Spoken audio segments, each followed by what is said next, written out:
If everyone's ready, we'll call this meeting to order. This is the Bloomington Common Council meeting for regular session of the 20th of May, 2020. Will the clerk please call the roll? Councilmember Rallo.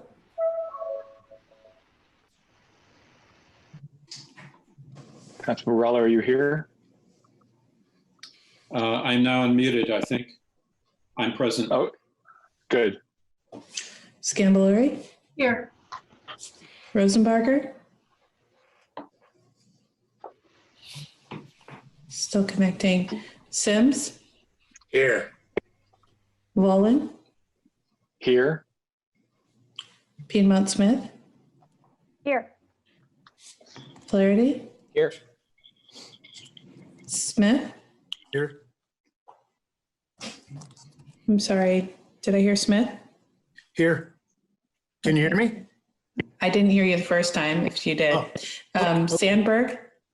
Here. And Rosenbarger. Rosenbarger, can you unmute yourself, please? Here. Thank you. Thank you. And I am, sorry, trying to get up the agenda here. I elected to, where is it? Hold on one second, please. Here we go. I'm sorry. I'm unprepared. I apologize, everyone. I don't have the agenda in front of me. You want me to do the agenda summation? Would you please? Yes, thank you. So this evening, we do not have any minutes for approval. We will have reports from council members, from the mayor and city offices. And in that category, we will have an update on the city's response to the COVID-19 emergency, as well as an update on the city of Bloomington's historic site and structure survey.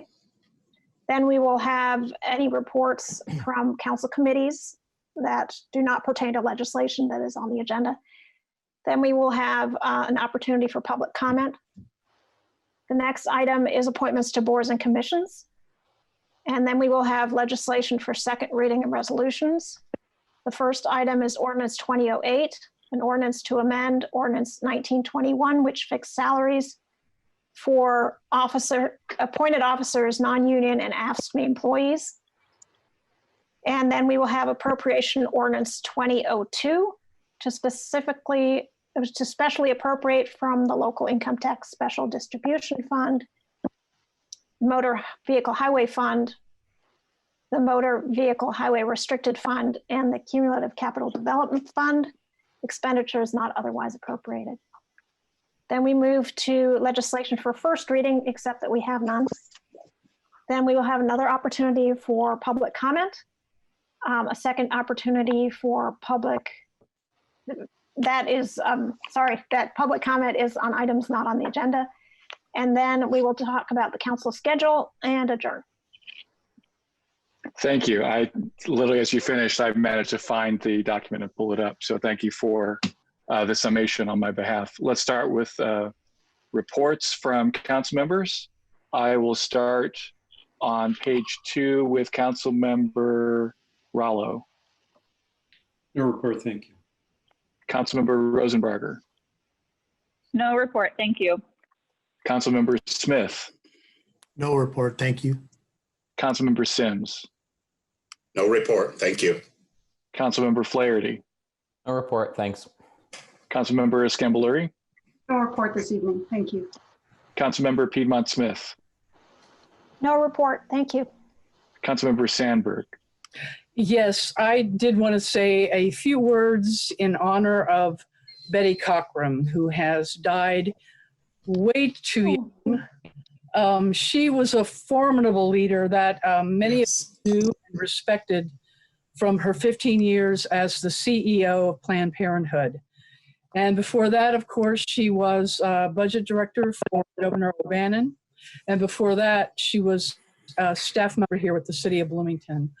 It was incredible news to hear about her passing in that so many of us who knew her, I was kind of coming of age in my political life when I first became acquainted with her, and just the tenaciousness of her leadership in standing firm against so much harassment and so much difficulty when she was the head of Planned Parenthood. And I just always remember getting the feeling from her of feeling so safe, because she was so fierce in her advocacy and so clear in standing up for women's rights and a woman's right to her choices that she makes about her health and her life. And I just remember her as a remarkable and inspiring leader. She did retire from Planned Parenthood in 2017. But the news of her passing today was particularly stunning, given that she worked so hard and so fearlessly for so long and made such a difference in this community of Bloomington in particular, that I feel it's important for us to mark her passing today and pay our respects. We owe her a debt of gratitude, certainly in this community and in the state of Indiana. Thank you. Thank you, Councilmember Sandberg, and I will echo your sentiments. The only thing I have to report is that as of now, my understanding is that the governor's executive order means that we will be meeting via Zoom at least until June 3rd. But after that, the order may change. So there's a possibility that council may be meeting in person as early as a committee meeting on June the 10th. But it's my personal hope that because we only have 2 meetings after June 3rd before council takes its recess, that we will be able to meet via Zoom right up through the council recess mid-June through mid-July. But that's my understanding of it for now. With that, we'll go back to, I had it open and I've already misplaced it. Here we go. We go now to a report from the mayor and city offices. I see Mayor Hamilton is on the line.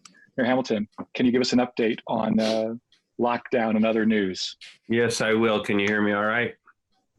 Yes, please Great. go ahead. Well, let me just add, Susan, thank you so much for those wonderful words about Betty Cockrum. She has deep history in Bloomington, as you noted, beginning really with the Frank McCloskey administration. I've known Betty for 30 plus years. She was indeed a force of nature and a terrific, terrific public servant in the best meaning of that word, serving in state government and then in Planned Parenthood. She loved to get things done. I'll just share once, she had a very active group called Redheads for O'Bannon, but she believed deeply in inclusion. So she would dye anyone's hair if they wanted to be part of that. So, you could join in any way you want to, but she was a wonderful person, lost too early. So thanks for those words. I'll just briefly update. Thanks. As you all know, every city employee has kept working through this pandemic and the emergency state and local orders to provide services. And I want to thank all 700 plus again. You probably will remember that on April 25th, consistent with the governor's stay-at-home orders, state and local orders, we did close numerous public facilities to public access, including playgrounds, a number of indoor park facilities like Twin Lakes, and as well City Hall, which was closed to public at that time. On May 16th, under the local health order, which was put in place, we did move as a county to stage 2, the state's stage 2, which included opening up restaurants were permitted to open at 50% occupancy. So that was just beginning last weekend. General retail stores could open up, also limited in numbers. Personal services providers like barbers, hair salons, et cetera, could open up, all needing posted plans. And that rule has been put in place through the 31st. I repeat that in part so the public hears it. And I know there's a lot of details on all that, just to remind people. So as part of stage 2, I wanted you all, I think, know already, but on Tuesday next week, the 26th, the day after Memorial Day, City Hall will open again for limited public access.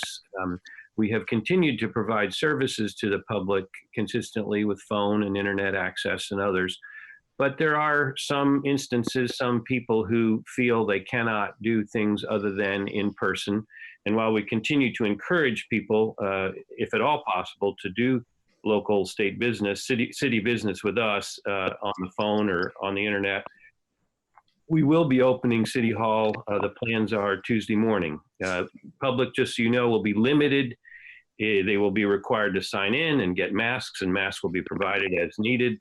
There will only be access in the lobby, and any public business that needs to be done, the city employee will come to the lobby with appropriate distancing and other protocols of physical separation to provide those services. So that will begin on the 26th.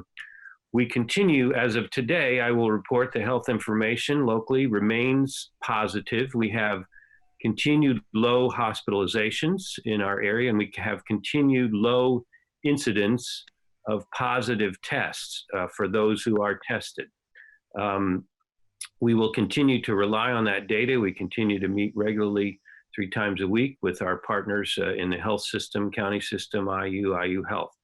As President Bolin noted, the governor just today announced plans to move to stage 3, actually 2 days early, beginning Friday this week. Stage 3, the primary changes and details are available on the state website. Stage 3 primary changes is it allows the opening of gyms and fitness centers.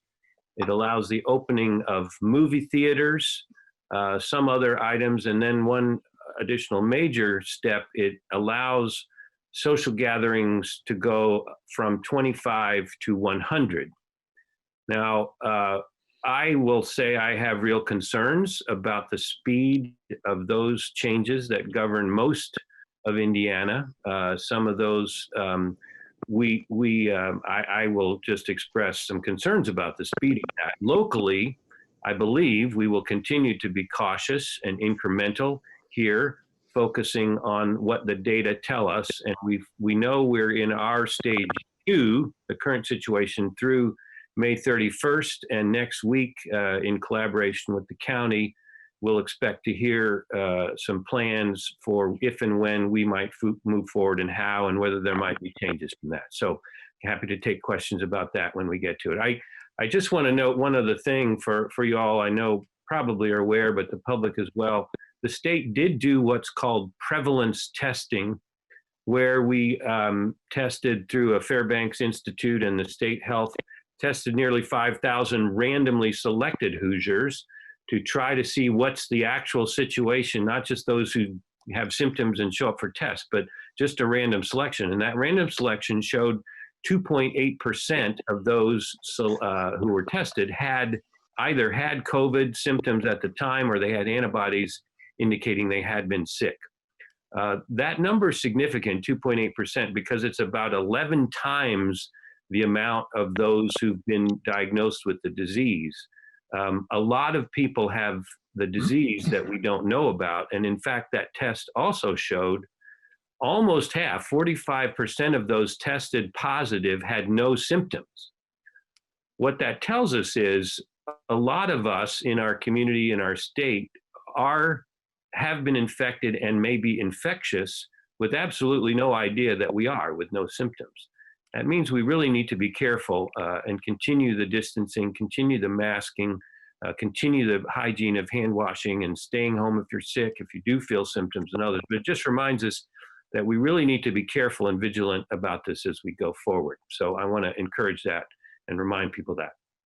I'm going to hand it off, as usual, to representatives of a couple really important work groups, the Economic Stabilization and Recovery, which has brought, I believe Pat East is going to be speaking after Alex Crowley to help update us on the terrific work they've done. And Beverly Callender Anderson will also update us on the work of the Social Services Working Group, which also has been just doing some very, very important and impactful work in our community. And I'll be happy to take questions as they conclude their reports. Thanks very much. Thank you. Mr. Crowley?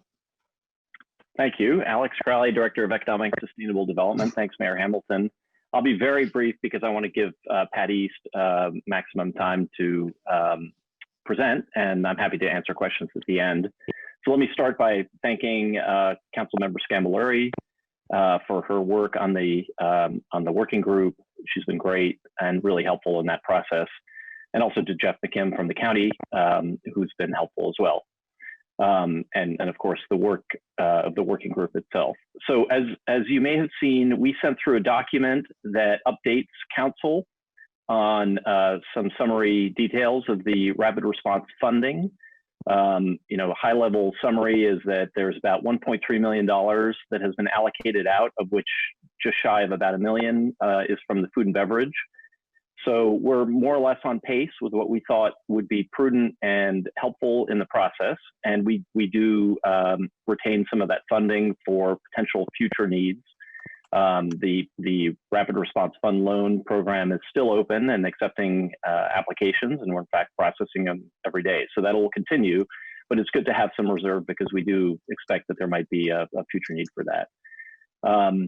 And you know, the Economic Stabilization Recovery Working Group continues to work not only on the rapid response, both funding and non-funding. The non-funding is what Pat will talk about, but also on the reopening process, which you heard about last week, and the long-term planning. So we look forward to asking some other members of the group to present to you in future reports.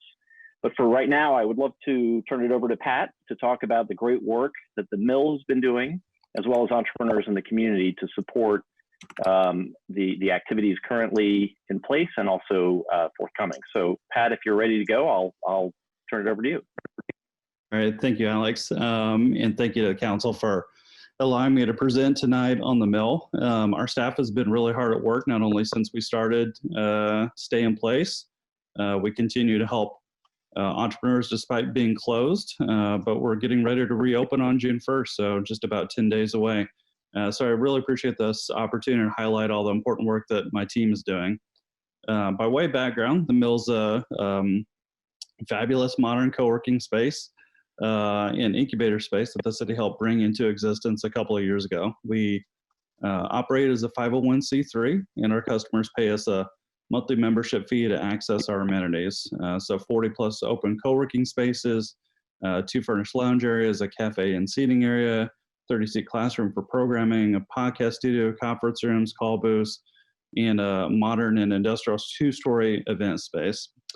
Our mission is to launch and accelerate high potential companies, and our vision is to become the center of co-working and entrepreneurship in Indiana. We believe that startup creation will be how we lift ourselves from this economic crisis. More on that a little bit later. As I mentioned, we've been closed since mid-March, but our staff has continued to work to support all of our members virtually. Among other things, we continue to hold monthly Zoom networking meetings. We offer coaching sessions. We're working with IU on placing interns that have had their internships canceled this summer. We're consulting companies on how to conduct layoffs if they are in that situation. And we helped a lot of companies apply for the Payroll Protection Act. And of course, PPP is the federal government's, or is the program that the federal government created to help businesses put more money in the hands of workers by continuing to pay them in lieu of doing a layoff.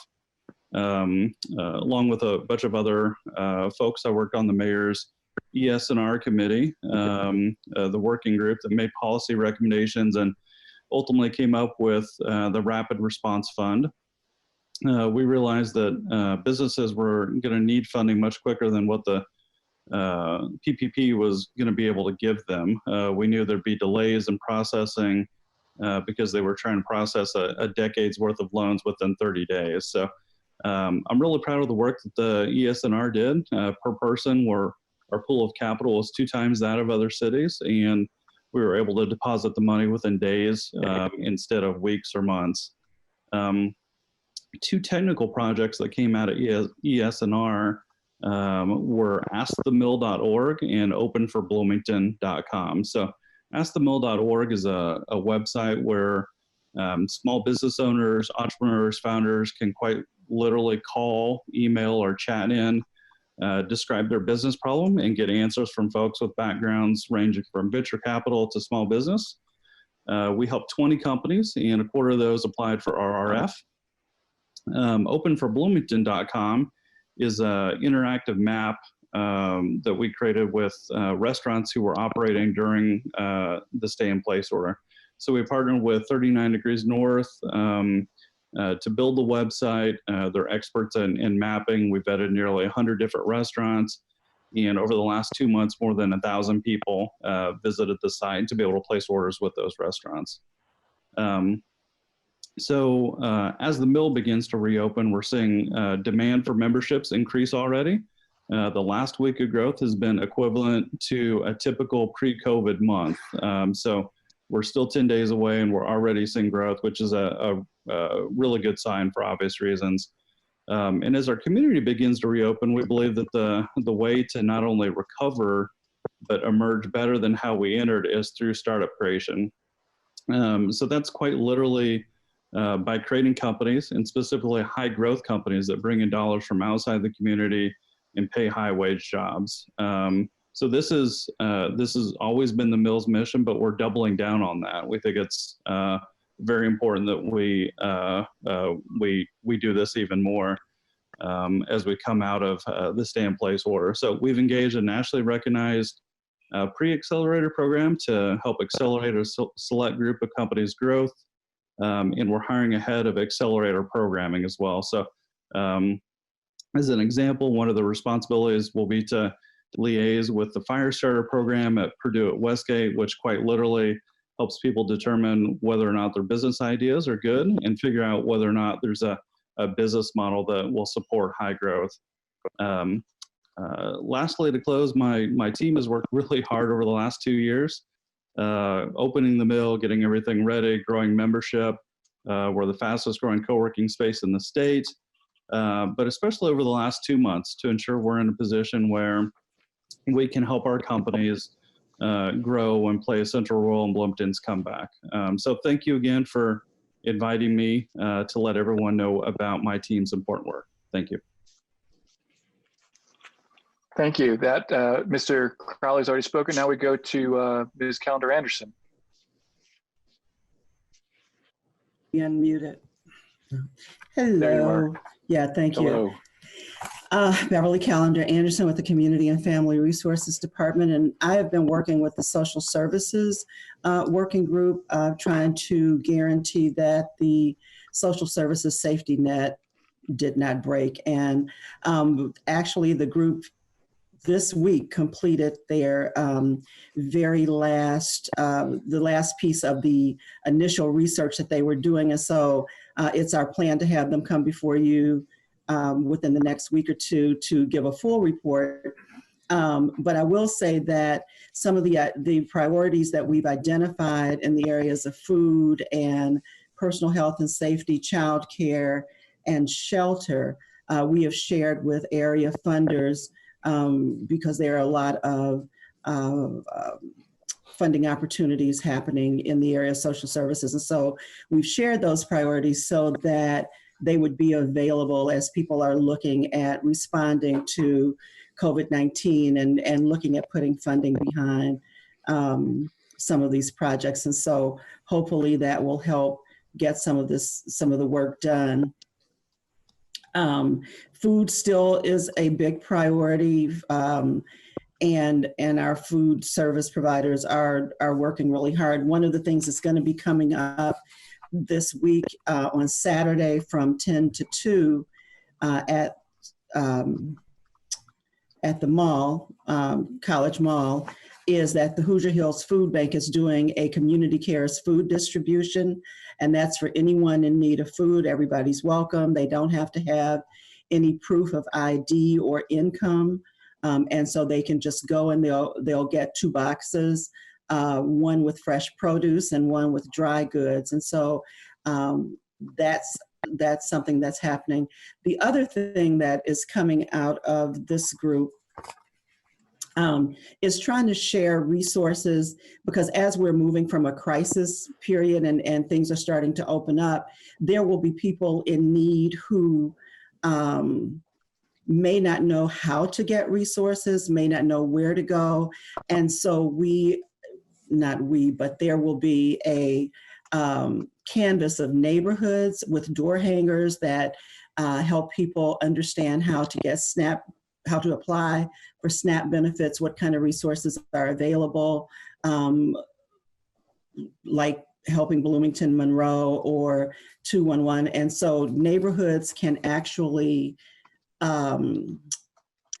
request door hangers. And so this will be going out through neighborhood associations in Kona and some other things, but they can actually request door hangers and then share them with their neighbors. And this way, neighbors can help other neighbors. And so if they are things that I may know as your neighbor, but you don't, it's just a way for them to be connected and help one another. And I just really wanted to thank South Central Community Action Program, the Volunteer Network, and Housing and Neighborhood Development Department, because they put this together and really trying to get that information out to people and also inform people about SNAP benefits and how they are able to apply for that and what the eligibility is. And so the isolation shelter continues to function. It's continuing to see a low census. We're not seeing a lot of not only not seeing a lot of positives, but not seeing a lot of people that are being tested, not presenting with the symptoms. And so that's a good thing. But the isolation shelter continues to function. We provided childcare through this group, childcare for essential workers, and now looking into the summer because there will be opportunities as people are going back to work. They will need more opportunities for childcare, and so we're working with childcare providers for that. And then the agencies that provide food continue to meet as a group, provide resources for one another, understanding what their needs are, and if they can share, they do. And then we recently, the most recent meeting we had and research that was done was around personal health and safety, where we talked to folks around the areas of mental health and domestic violence and personal hygiene and safety. And so that white paper will be coming out, is with the mayor, and I'll be sharing that. So hopefully, like I said, within the next week or two, we'll give a full report with members of that committee, but I'm happy to take any questions that anybody might have. Thank you, Ms. Callender Anderson. And with that, I'll open up the floor to questions from members to anyone from the administration who just spoke, to the mayor, Mr. Crowley, Ms. Callender Anderson, or to Mr. East from the mill. Are there any questions? Councilmember Scambaluri. Thank you. This is questions directed to Mr. Crowley. Just to make sure that we keep this issue kind of front and center as we think about this. I appreciated your sharing the business demographics on women and minority-owned businesses that apply to RRF. I was pleased to see the number of women-owned businesses. It seems like we are reaching that population. Could you comment on the others as well, and what are your impressions? Are you seeing the level of participation you hoped? Have some of the outreach efforts been successful? Could you comment on that? Sure. So I agree. I think it's encouraging to see the number of women-owned businesses pretty strong in this community, which is great, and we're seeing some good results from that. I would say that while we are slightly overperforming on average demographic data in terms of minority-owned businesses, we feel like we can still push to overperform on that even further. And we're sort of anecdotally, just so you understand, I think we're trying to spend more time and effort to get people over the finish line to yes in instances where we're seeing minority-owned businesses. So we're really focusing on that during the process of taking someone's application and moving them from pure application into an approval through the approval process and to the final approval. So we're doing some extra work on that, but I think we can probably do a better job still reaching out into communities that may not yet be understanding the opportunity that exists here and seeing if we can do better with that group. And are there particular strategies that you've discussed internally that you want to talk about? Well, yeah, I mean, again, I think what we're doing is we're reviewing applications very carefully and flagging, so an application that gets in the door, the strategy is let's do everything we can to make sure that that particular applicant has all the information that's necessary to get them past to the final point. So that's more on the someone's already applied. And then in terms of just reaching out, we're just trying to pound, the marketplace and make sure everybody knows about what's going on, and have done some work with, some of our colleagues to try to get that out the door. We're also trying to do as much publicity about this as we can. So it's a little bit of an art, not a science, but if the numbers tell a story, we're being reasonably successful, I think, and we just have to keep plugging away at it. Great, thank you. Thank you. Further questions from members? Councilmember Piedmont Smith. Yes, I wanted to ask about the opening up of parks and especially restrooms in parks. I know that people have been making good use of our parks with social distancing mostly. But there is a question about when the restrooms will be open, which of course will help with hand washing, and it will also help people experiencing homelessness. So I wonder if anybody can speak to that. I can begin with that. Thank you. As you know, the Parks Department, can you hear me right? Yeah, the Parks Department is working assiduously daily to figure out the whole range of services that can safely be open, from pools to playgrounds to camps and including restrooms. There, of course, is concern about the need to sanitize quite more intensively than we have consistently in the bathrooms. But we're going to continue to do all that we can on that. We also are working very closely, as you know, through the Social Services Committee and others, with all the providers who serve people experiencing homelessness, to do all we can with kits and sanitation kits and of course the isolation and sleeping areas that we're trying to line up. But I'll continue to work with the Parks Department on that. You probably also know we are building new public restrooms at the 4th Street Garage.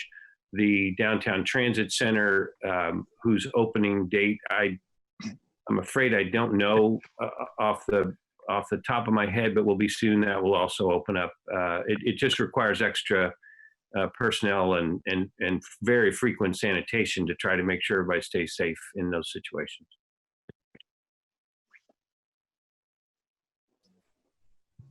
Does that conclude your question? Yes, I suppose the answer is they're working on it. Okay, thank you. Councilmember Smith.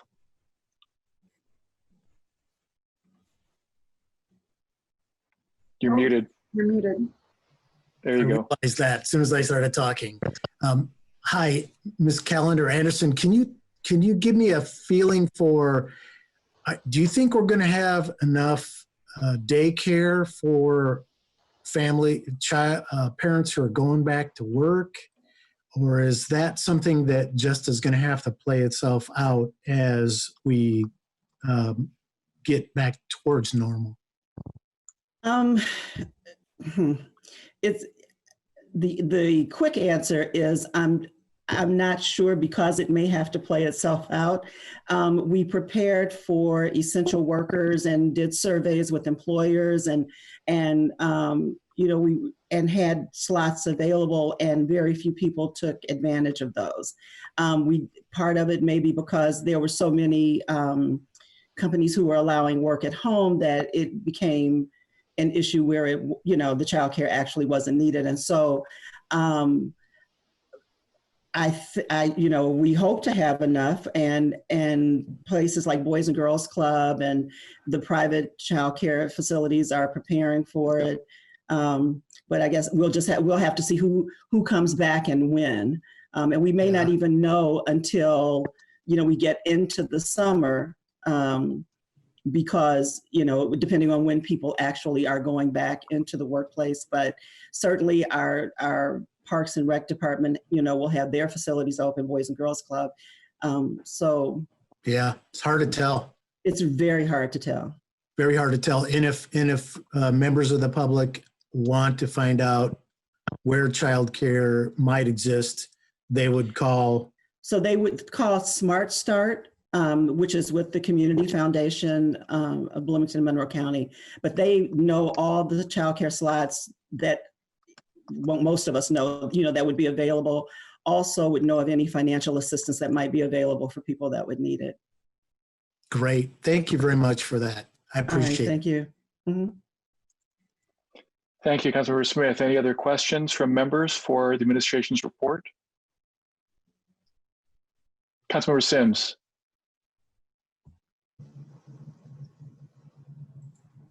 Thank you. First thing I'd like to say is I just want to say thank you to all the groups that have been working. The Continuity on City Government group, Mr. Alice Crowley's group, Ms. Beverly Calendar Anderson's group. Thank Mr. Pat East for the report this evening, and so many community groups that are stepping up to make us all proud to be Bloomingtonians. My question is to Mr. Crowley.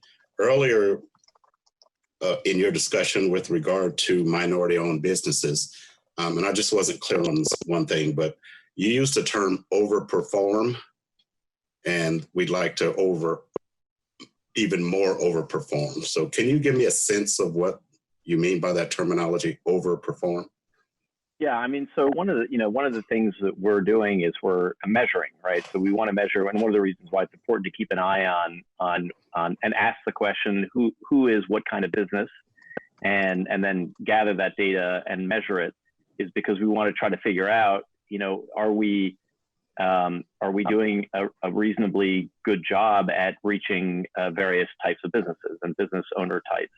And so when I say overperform, I mean that if you just look at it proportionately as a percentage of the population, then I think we're doing it slightly better than that just proportionate representation.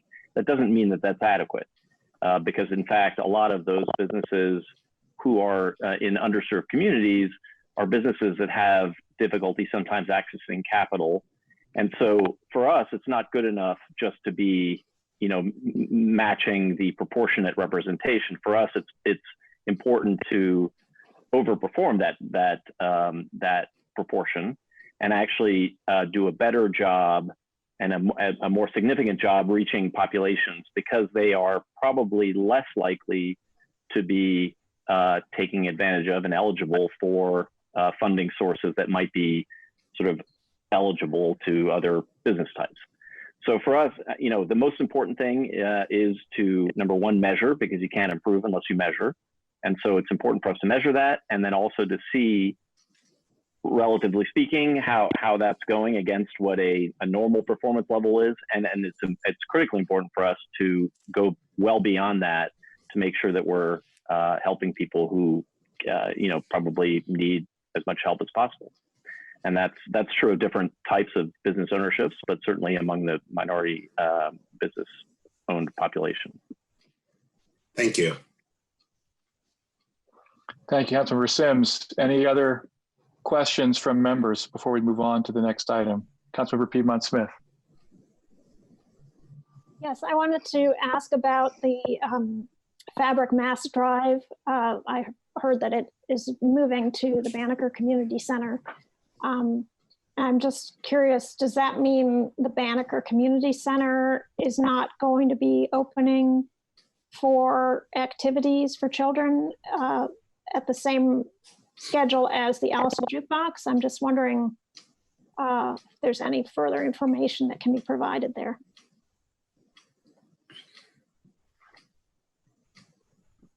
I suppose this is for the mayor. Yeah, I was just checking. I don't know if Beverly knows about that or yeah, I was waiting to be unmuted. So the mass drive is moving to Banneker. Banneker is going to be used as my understanding, a food distribution center for Parks and Rec's other programs this summer. And so they won't need the entire building because they do have some renovation going on in the building. So they won't need the entire building for programming. So they're going to use it for food distribution to their other programs. And so we were able to use part of Banneker for the fabric mass drive. And it was enough space. It was the amount of space that they needed. And so it worked out well for them as well. I think you'll be hearing there's some exciting news coming about expanded support for programming in Banneker. I think I'm probably not supposed to say anything about that tonight, but just keep watching the news for that too. We're certainly excited about that as a location and facility for really important services to the community. Thank you. Thank you. Any other questions? If not, I want to thank everyone from the administration and Mr. East for their reports. And we very much appreciate the work that you're doing. Thanks for the opportunity. We appreciate it. Okay, back now to why can't I never keep the agenda? Where's my Ms. Piedmont Smith? Could you please find I had it on my screen and now it's gone. Here we go. Okay, we're going now to the his City of Bloomington's Historic Site and Structure Survey. Mr. Herderich, I think, is next. Is he here? Yes, hello. Yes, hello. Please go ahead. All right. So my name is Connor Herderich. I'm the Historic Preservation Program Manager, work in the HAM department. I just want to give you a little context here before I begin on kind of what we're talking about and how it fits in with city operations. So we have this list of historic sites and structures. We use this list to facilitate the demolition delay ordinance. In the past, the city has adopted whatever the state list was. So periodically, the state conducts historic resource surveys in counties throughout Indiana, and we have just used the state historic survey for Monroe County to facilitate demolition delay review in the past. The most recent state survey was done in 2015. You guys may know it colloquially as the Shard survey. What happened was the city asked Bloomington Restorations, Inc., which is a local historic preservation nonprofit group, to essentially resurvey, take a second look at the state survey that was done in 2015. We felt that having local expertise might create more accurate results and survey data, thus creating a better ordinance, running a better demolition delay ordinance. So Steve Wyatt, he's the director of PRI. Steve Wyatt really directed the survey. He did most of the survey work himself. And this survey was completed in 2018. The Historic Preservation Commission has recently adopted the data that came out of that BRI resurvey to be used as the official Bloomington Historic Sites and Structures list, which is what we use to facilitate demolition delay review. So essentially, we are no longer using the state Shard data to facilitate demolition delay review. We are using the information garnered from the 2018 BRI resurvey to facilitate demolition delay review. So I'll turn it over to Steve Wyatt. He's going to give a very brief report on the results of that survey. So Steve. Thank you, Mr. Herderich. Go ahead, Mr. Wyatt. You're muted, even though you don't look like you're muted. We can't hear you. Buds out then. Does that help? There you are. All Yes, right. we can hear you now. Go right ahead. Okay. Well, like Connor said, we were tasked with resurveying the city's historic architecture. I'm going to have a little PowerPoint here to show you what we came up with. Can we allow him to share screen, Mr. Lucas? I believe he should be, there you go. Yep. Started.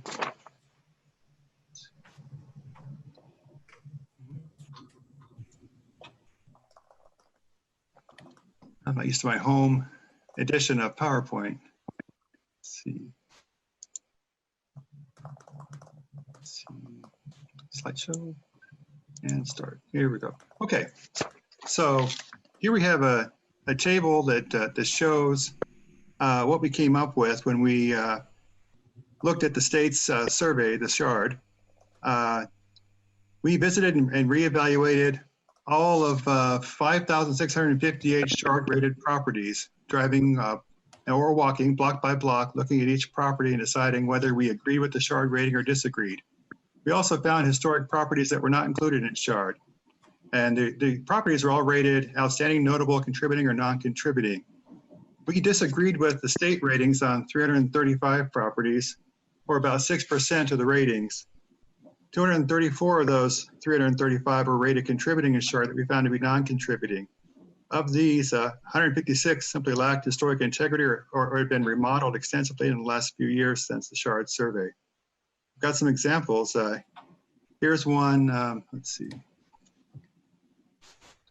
on South Lincoln that had been changed quite a bit and thought didn't look historic anymore. Another on Walker Street. Also, we found ones that had been remodeled just since the 2015 SHARD survey. This one on, let's see, that's on North Jefferson Street before, after, and this one on Dixie, East Dixie before and after. And this one, let's see, this is on South Brooks before and after. And Mr. Wyatt, please slow down just a little bit to make up for lag time. Okay, sure. There's one on Brooks before and then after. And here's the one on 13th before and after. So they changed so much that they didn't look historic anymore. So in the last few years since SHARD, many properties have been demolished too. At the time we completed the survey, a total of 43 were gone, including this house on 10th Street, East 10th. And another 6 historic rated structures, such as the old gas station on Bloomfield Road, were relocated to new sites. And most of those ones that were relocated, we deemed to be contributing on their new sites.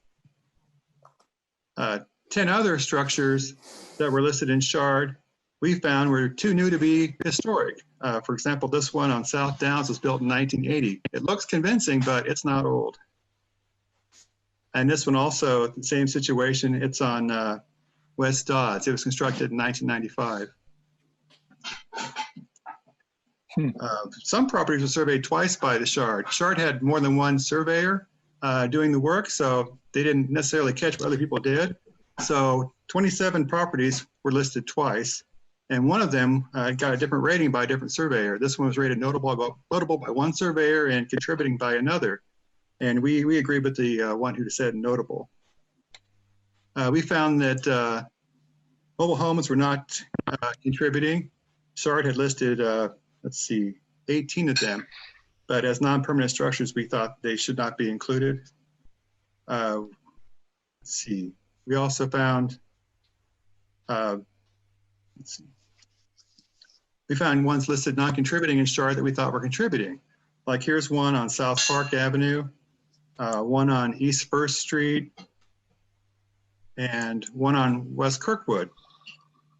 And SHARD listed this house was too new to be contributing, but we knew that despite the new foundation that it was an old house because we had been involved in saving it from North College Avenue many years ago. There it is on the Smallwood site before moving. They also had a number of properties that they had as non-contributing that we thought were contributing, and they rolled them out because of additions. Here's one on East Wiley Street that they made non-contributing, but we found that the original house was still largely intact and should continue to be contributing. Here's another one on North Rogers Street. We also upgraded a property from non-contributing to contributing that had been altered on the outside, but it was historic because of who had lived there. This is a childhood home of Meg Cabot, the author of The Princess Diaries. We also found that 5 properties we raised to contributing that were listed non-contributing. These are ones that had been moved to make way for the how you move these to make way for the new Fiji house. This is the one example on 8th Street. And within the spectrum of contributing to outstanding, we changed some ratings. This one had been rated outstanding in 2015 by Shard, but the windows had been replaced probably since then. And so it no longer was outstanding. We thought it was more notable at this point because of the loss of character from the windows. That's on 1st Street. We also upgraded some, 14 of them, from contributing to notable, including this one on North Maple Street, this one on South Jordan, this one on East 6th. Slower, Mr. Wyatt. Oh, sorry. There's the one on South Jordan. And next is the one on East 6th. And we raised one other property for notable to outstanding. This one's on North Walnut. As we moved through the neighborhoods, we found properties that were not listed in Shard that we believe should have been included. In total, we added 400 properties. Our final product included a spreadsheet listing 6,058 lines of properties with their Shard ratings and whether we agreed or disagreed with the Shard ratings. And when we disagreed, the rating we gave and why. For the ones we disagreed with or added, we turned in 600 property survey information cards and site maps and more than 2,000 photographs. Thank you. Okay, are there any questions for Mr. Herderich or for Mr. Wyatt about the updated historic site and structures survey? Please raise your hand. Councilmember Piedmont Smith. So how many properties are on the new survey? I'll let Connor answer that one. There are approximately 6,000.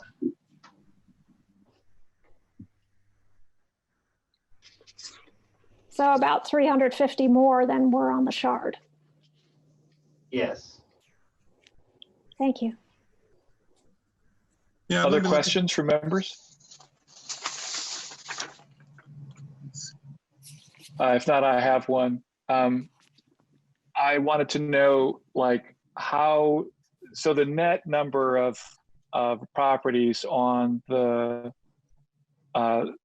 so the Shard is the state thing, and this is the new Bloomington Historic Sites and Structures Survey. I don't want to call it the Shard, but there was a net increase in the number of properties, but how many properties were added or elevated, and how many were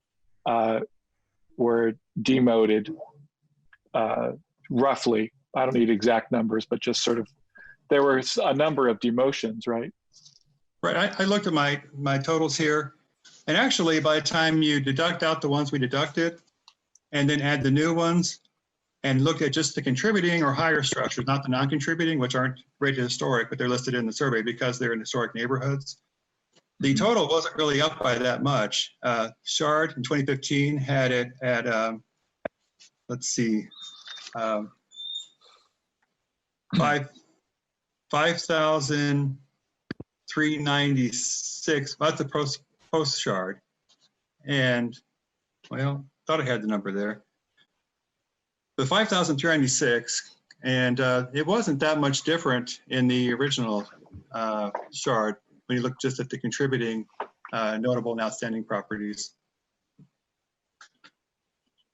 I guess what I'd like to see is if there's a 1 or 2 page summary of the numbers that you presented in the presentation so that we can review them at our leisure. Is there, I mean, I know that there's the survey itself, but are those numbers broken down somewhere in writing? Yeah, that slide I showed has a lot of that. And it may have been adjusted a little bit by changes since the resurvey was completed almost 2 years ago. But I can get with Connor and we can get firm numbers. Well, it'd be nice to see the slideshow and maybe have some annotation of the things that you cited. I don't know. I mean, if it's already in the report, I can just read the report. But if those details that you said tonight, like they went by pretty quickly, as did the numbers, you know, I think it would be edifying to be able to sit and read them. Just some way that you all can compile that, send along the slides. Okay, well, thank you. If there's no other questions, we will move now to the next item on the. Yes. Isabel. Mr. President. Oh, Councilmember Piedmont Smith, go ahead.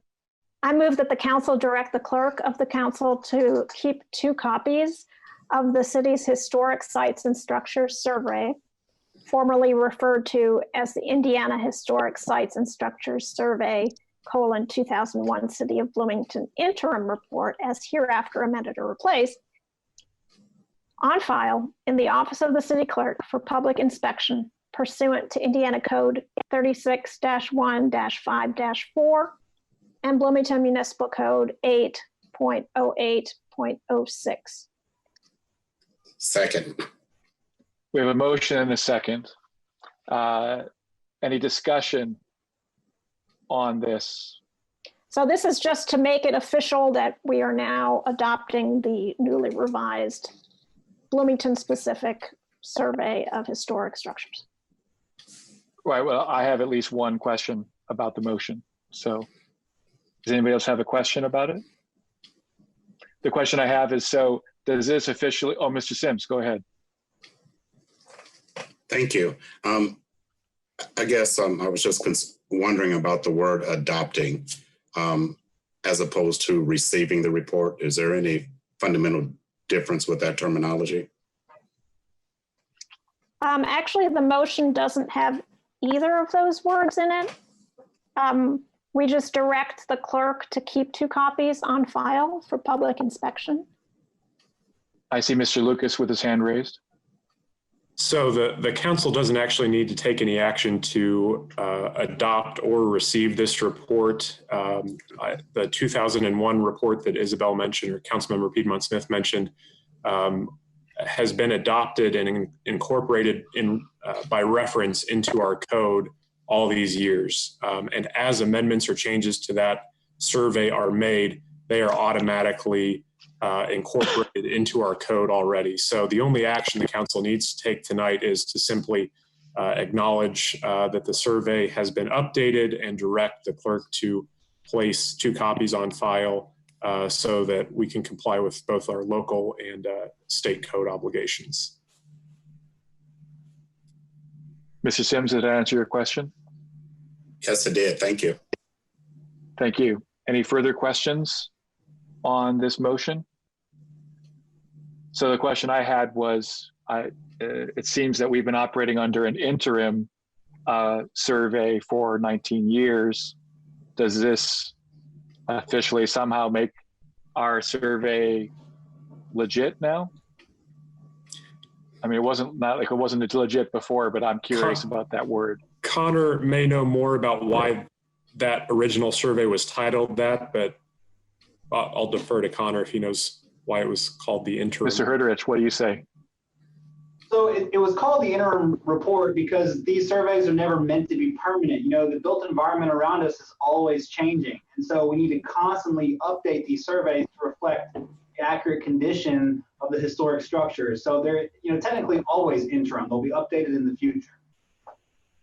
But you can see why the word might be confusing. Sure. Yeah. So, okay. So it's neither interim nor permanent. It's just the survey now. Okay. That satisfies my curiosity. Councilmember Rallo.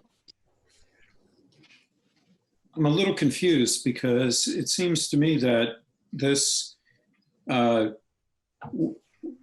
change in the report, or this change in the shard, historic preservation, the types of historic preservation, the level of historic preservation has implications in terms of property use. Doesn't it require action by the council, formal action, Mr. Lucas? No, our code states that the survey back in 2001, I believe, was adopted as amended or changed thereafter. I believe this survey is approved by the Historic Preservation Commission. Connor can correct me if I'm wrong on that, but the council doesn't need to, and Philip is here as well. Maybe she can comment.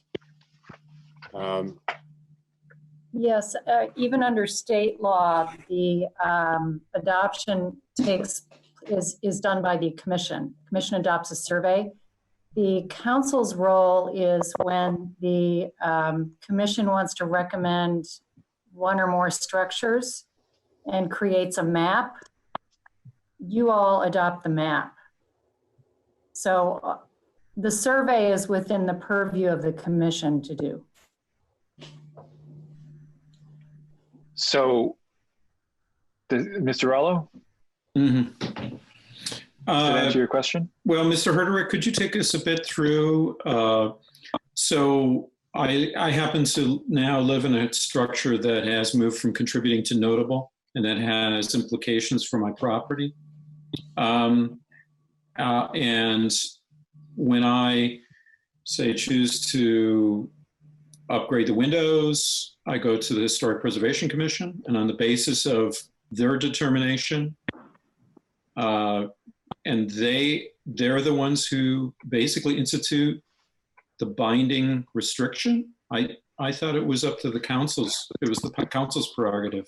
No. So the way the demolition delay ordinance works is if you need a building permit for something, changing your windows, you don't need a building permit for that. But if you're doing some kind of construction or addition or large project on your house, you need a building permit. Well, that permit would go through the city planning. They would say, oh, look, this is on the Bloomington Historic Sites and Structures list. Does the scope of work and the rating of the structure qualify this for a demolition delay review? If the answer is yes, we will start a demolition delay review. In that case, the Historic Preservation Commission has two choices. They can release it and you get your permit and do your work, or they can recommend to the council historic designation. So ultimately, it would be the council's choice to designate that structure, thus preventing that building from occurring. I see. Okay, thank you for that clarification. Okay, any other questions on the motion to, what was the verb again, Councilmember Piedmont Smith?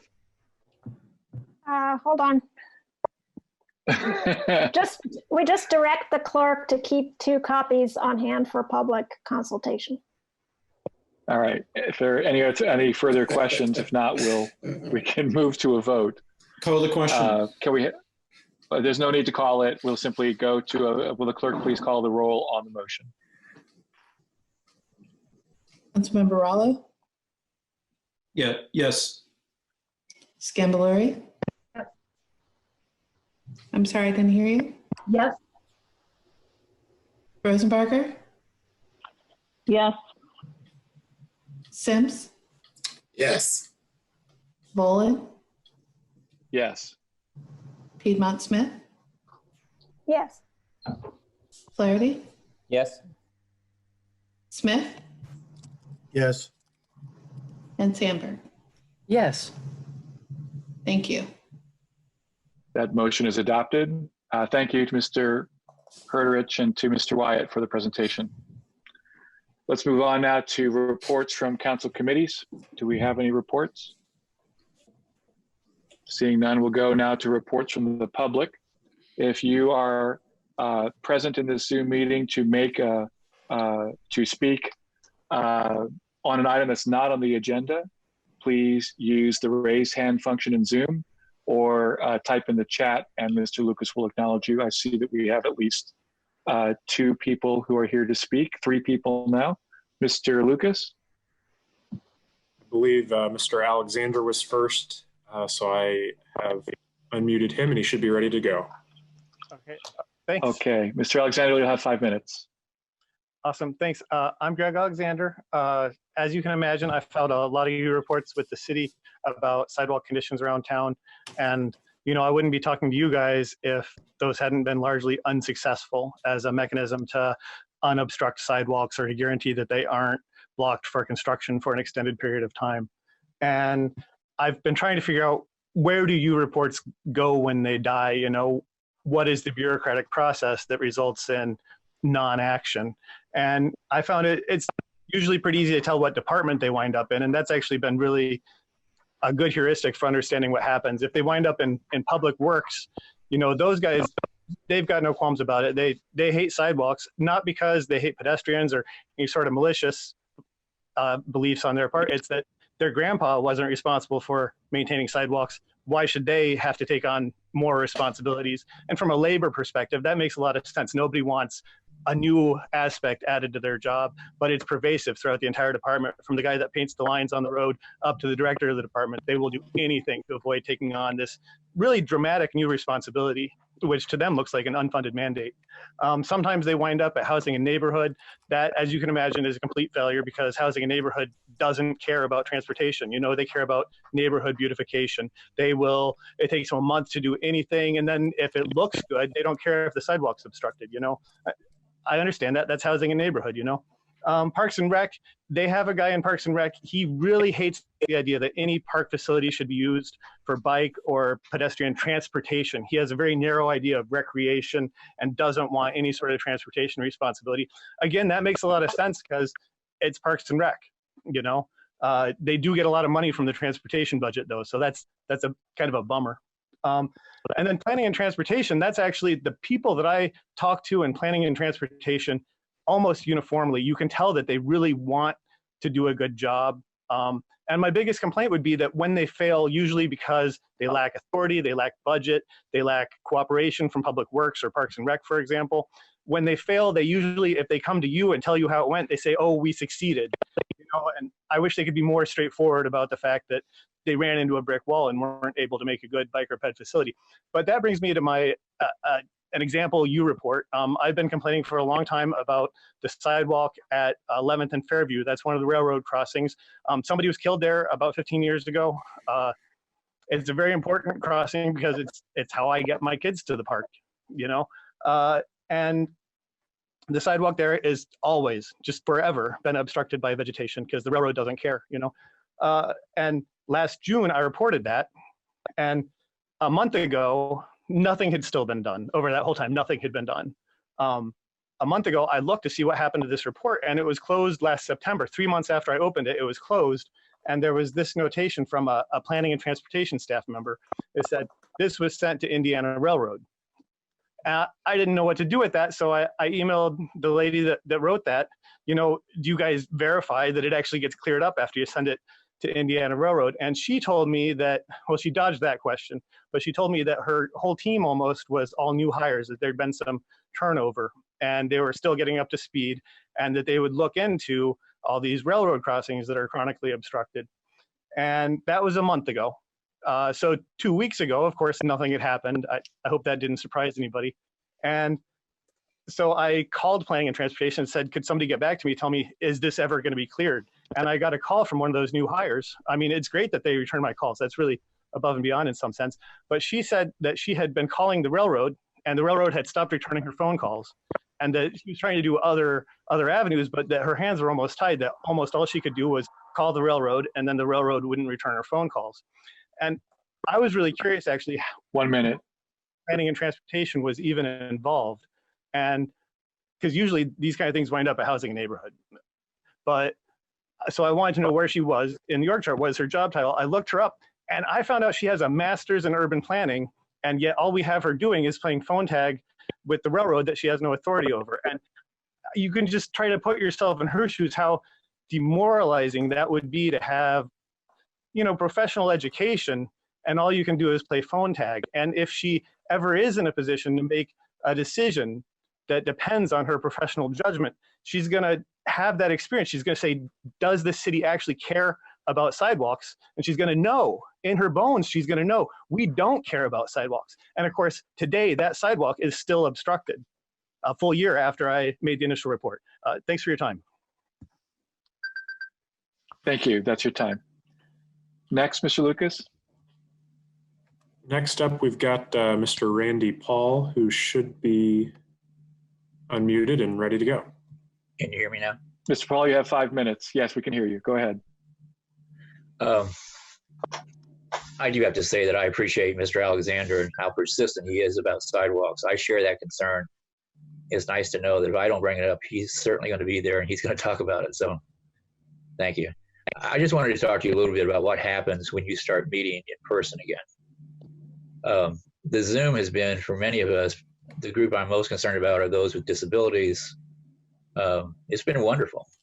I can go to any meeting I want to now where before I couldn't. I've had access, and I'm afraid that many places are going to stop doing Zoom or stop doing some kind of remote viewing for us so that we won't have access to these meetings any longer. So in January, I wrote the council and asked, is there a way to somehow make your meetings remote for those of us who physically just cannot get there? And actually, I talk about disabilities, but it's families with small children who can't afford to hire a babysitter to come to a meeting, but yet they want to comment and they want to participate. I know that people on the council want public participation, and I think you've got a mechanism here to do that. I just hope that when this pandemic eases up, or hopefully we'll be rid of it at some point in time, that you don't go back to the old rules. The words "the new normal" keep popping up and they're overused now, but this is something I think and I hope you consider as the new normal, that you can somehow continue to allow us to participate. In January, most of the feedback I got, in fact, all of it from the council, was it's a great idea, we'd love to, we just don't know how to do it. It looks like you figured out how to do it, but can we continue? Last point is I'm becoming seriously concerned about Bloomington Transit. Reports I'm hearing back from people that I trust, friends and people that I know, are telling me that typically 50% of the people riding Bloomington Transit are not wearing masks. And it's very hard to get the social distancing in a bus. I'm concerned about what impact that has on the drivers. But I'm also going back to people with disabilities. Those of us at high risk and jeopardized immune systems really can't afford to go in a close environment like that where half the population isn't paying attention to masks. I don't know. I talked to Bloomington Transit. They don't feel like they're in a position where they can force people to wear a mask when they go on the bus. I don't know if it's because some of these people don't have access to masks, whether we could somehow provide them access as they enter the bus. I'm not sure exactly what the problem is. I'm not getting a lot of traction from people when I bring this up as a concern, but I think it could be a huge problem for us. And certainly for a select group of us who just simply cannot afford to put ourselves in that kind of environment. So I wanted to make you aware of it. The city and the county has done a good job of kind of public service announcements, encouraging people to use masks. At least if you could bring up the transit system and saying, if you're going to ride a bus, put on a mask. Thank you. Thank you. Mr. Lucas, do we have any more speakers? Yes, Mr. Jim Shelton should be ready to go. Mr. Shelton, you'll have 5 minutes. Good evening, Council. Jim Shelton with the Chamber of Commerce. I'm speaking tonight on behalf of Court-Appointed Special Advocates, or CASAs. CASAs are volunteers who work with children who've been abused or neglected by their parents and have therefore ended up in the juvenile court system. You may remember that just about a year ago, we had gotten to the point that we had no backlog of children who needed a CASA volunteer. Judge Galvin, the juvenile court judge for most cases, pointed out at that time this would probably not stay that way, that he had been through these cycles many times before. And it's turned out he was sure right. I think it's probably turned faster than he ever expected, probably because by the state DCS department has changed their standards for bringing a case, and then because of the stress put on families by the COVID-19. You can imagine the problems that parents are finding when they can't provide income for taking care of their children, and then they're frustrated by their children not going to school and being with them at home all the time and having to care for them while trying to make things work. As a result, we've now got 49 children waiting to have a CASA. And we fear this number will increase as we open the society up and more people access or interact with other families and find what has been going on there. We've got an increased incidence of parents returning or turning to drugs as a result of this stress, or becoming frustrated and abusing their children. So we need people to volunteer to step up to help represent these children, to help advocate for them in court. We have a training session that will start in about a week and a half on 1 June. It will be a virtual training session. It will be conducted via Zoom. You will not have to go to the CASA office or interact with any people.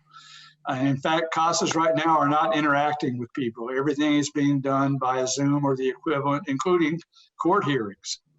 So please out there, if you think you might be a good CASA, or if any of you know people who you think would be a good CASA, now would be a good time for them to go to monroecountycasa.org. There's a frequently asked questions page where you can learn details, and you can fill out an application or download an application, fill it out and snail mail it in or drop it off, and be part of this training. It will run June 1st to the 24th. It'll be Monday, Wednesdays, Thursday evenings from 5:30 to 8:30, and it will be conducted via Zoom.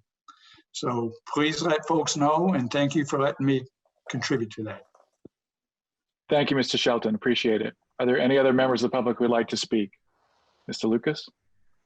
We've got a request from someone named David, who should have the ability to unmute himself now.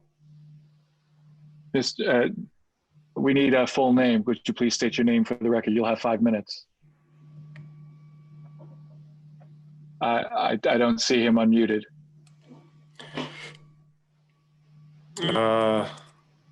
He's now dropped out of the meeting.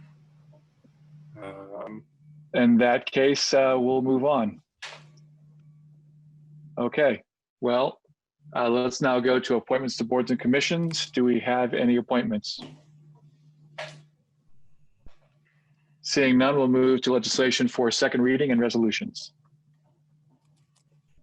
Mr. President, I move that ordinance 2008 be introduced and read by the clerk by title and synopsis only.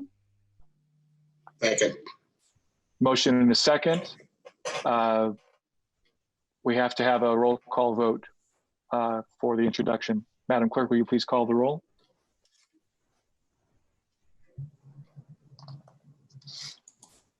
Yes, but I seem to be suffering from the same problem you were, Mr. President. It's going around. It is. Okay, there we go. Ordinance 2008, an ordinance to amend ordinance 1921, which fixed salaries for appointed officers, non-union and AFSCME employees for all the departments of the city for the year 2020, regarding adding a position in the Information and Technology Services Department and changing the title in one position and the grade in another position for 2 divisions within the police department. The synopsis is as follows. Well, hold on. We need to vote on the motion first. I'm so sorry. I just got really excited. Forgive me. I apologize. Councilmember Scambalori. Yes. Rosenbarger. Yes. Sims. Yes. Bolin. Yes. Piedmont Smith. Yes. Flaherty. Yes. Smith. Yes. Sandberg. Yes. Rollo. Yes. Okay. We'll try that again. Thank you.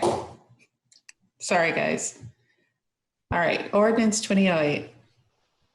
An ordinance to amend ordinance 1921, which fixed salaries for appointed officers, non-union, and AFSCME employees for all the departments of the city for the year 2020, regarding adding a position in the Information and Technology Services Department and changing the title in one position and the grade in another position for 2 divisions within the police department. The synopsis is as follows. This ordinance amends Ordinance 1921, which fixes salaries for certain employees for the year 2020. The ordinance makes changes for 2 positions in 2 divisions within the police department and adds 1 position within the Information and Technology Services Department. The administration committee recommendation was do pass 4-0. Thank you. Sorry, Mr. President, I move that ordinance 2008 be adopted. Second. We have a motion and a second. Who is here to present ordinance 2008? Councilor, Ms. Shaw, Caroline Shaw, HR Director, please go ahead. Good evening, everyone. I hope you can hear me okay. I left my earbuds in my office today, so you sound great. Oh, good. Thank you. Coming through loud and clear. Good. The dog may sound in a minute too, so bear with me. It's okay. Thank you. Ordinance Amendment 2008 amends Ordinance 1921, which we did during the 2020 budget cycle. And we are asking to make 3 changes to this ordinance. The first of which is in the ITS department, Information and Technology Services, and that's adding a network and security administrator position at a grade 8. An organizational assessment recommended a position dedicated to network and administration and security recently, and the IT department and administration agree this is a critical need position because of the city's increasing network security, and broader cybersecurity needs. The 2020 fiscal impact of adding this position is approximately $44,000, including benefits and salary. And then secondly, second and thirdly, there are 2 positions that are being changed in the police department. The first of which is the telecommunications coordinator, or training coordinator rather, in the Central Emergency Dispatch, which is a grade 8, no grade change here. That one will be retitled a telecommunications assistant manager, and that's consistent with the actual job description they've been working from for the last couple of years. So this is truly a housekeeping matter. And we just thought it would be a good time to fix that. So, and then thirdly, the records supervisor in the police department, which was a grade 8, or is currently, or grade 7, was reviewed by the job evaluation committee during our typical process of scoring independently, and we've decided that's actually a grade 8 position. Any fiscal impact from that grade change is anticipated to be minimal. I'm happy to take any questions at this time. Thank you for that presentation. Are there questions on Ordinance 2008 from members? Please raise your hand. Councilor Piedmont Smith. I just wondered if we wanted to hear from the administration committee. Oh, I'm sorry. There is an administration committee report, which I have to pull up. I'm sorry, everyone. There was, I can say, if you would, Mr. Sims, thank you. I have it if you'd like for me to go over it. Would you, please? I would appreciate that, yes. I would. This is a report from the administration committee that met Monday, May 18th at 9 a.m. Of course, the chair is Mr. Steve Boland. Number 1, transition for the council office due to the retirement of the council attorney / administrator. No, Mr. Sims. This is not the one? No, this is that was meeting was canceled, and we're talking about from last Wednesday. That's the I have it here, I think. May 13th. Right. Oh, sorry, thank you. May 13th, right. Okay, I have it here. The committee met last week for 15 minutes. We heard a presentation from Ms. Shaw. Members of the committee asked a few questions regarding the fiscal impact of the changes. The largest impact came from the addition of a new position in the ITS department, and the committee recommended do pass with a vote of 4-0. So it's a very perfunctory report, and it just took me a while to pull it up. But that's the entirety of the admin committee's report on this ordinance. Now, are there any questions from members either for for Ms. Shaw or for the admin committee?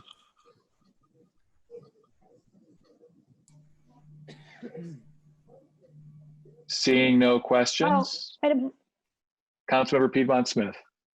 I have to ask, when you say there's just a minimum financial impact on the records division staff title and grade change, what do you mean just a minimum? A minimal.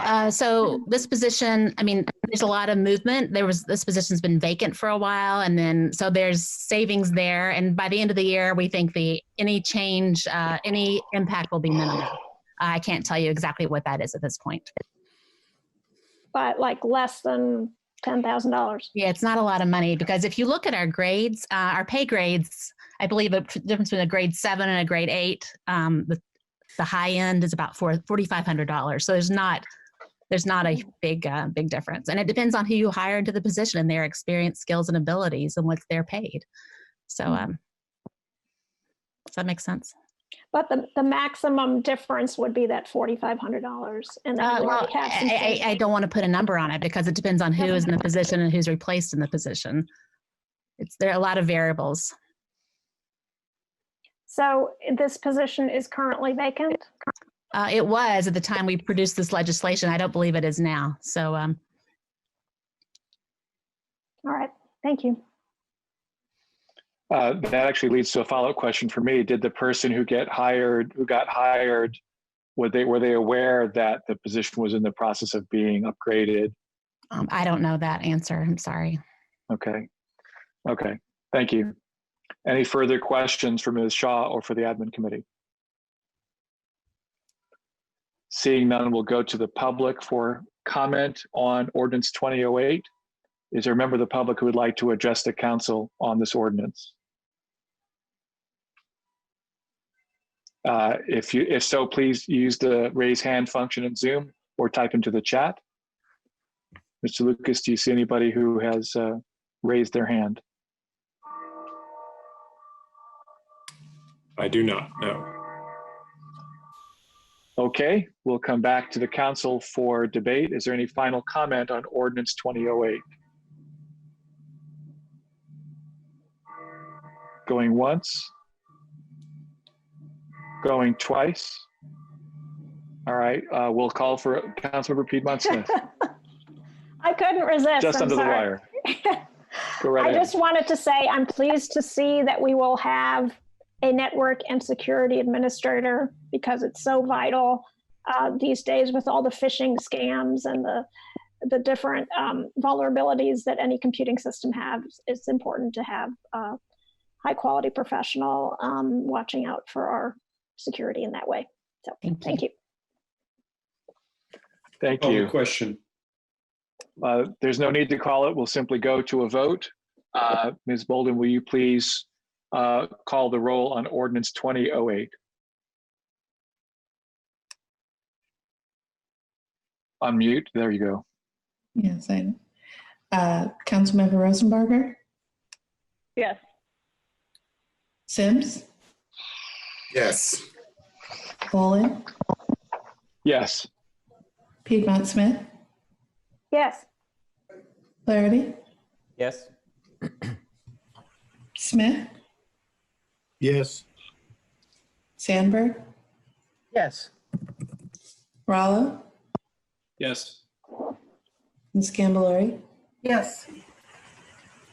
Okay. And that passes 9-0.